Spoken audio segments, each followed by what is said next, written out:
بجد يا ست مشوار، رونالدينهو انتوا كلمتوا رونالدينهو؟ في اتفاق هيجي جاي ان شاء الله.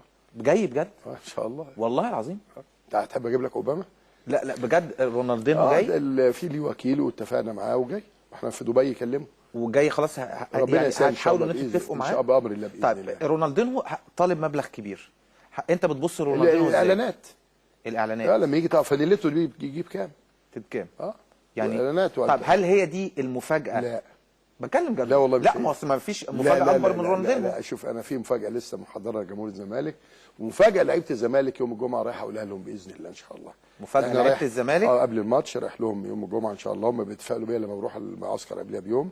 وبيتفائلوا في فندق معين، كلنا رايحين باذن الله. معايا مجلس اداره المحترم ان شاء الله، اعمل لهم مفاجاه واحنا موجودين معاهم ان شاء الله. على فكره انا قلت ان رونالدينهو بدا حياته في مصر، يعني عارف مصر تمام، لانه 97 كان لعب في كاس العالم للشباب تحت 17 سنه لما اتلعبت كاس العالم. يعني رونالدينهو ممكن بيجي. ربنا يسهل. احنا اتكلمنا واحنا في دبي، وربنا يسهل باذن الله ان شاء الله. وزي ما قلت لك الفانيلا بتاعته، الاعلانات، يعني احنا شغالين احتراف. انا عايز اسعد جماهير الزمالك، وعايز اقول لجماهير الزمالك اللي حاول يشوه مرتضى منصور ومرتضى والقضايا والمشاكل. طب اديكوا شفتوا مرتضى منصور لما مفيش مشاكل مع مجلس متعاون جدا. صحيح. فشغالين. لكن لما جاب لي مجلس يعني هو عزمي طبعا شفنا دلوقتي، يروح طالع مثلا الدور ال 28 في وزاره الشباب يقول لي ممدوح بيه البلتاجي ربنا يشفيه لو ما حلتش المجلس دلوقتي هرمي نفسي.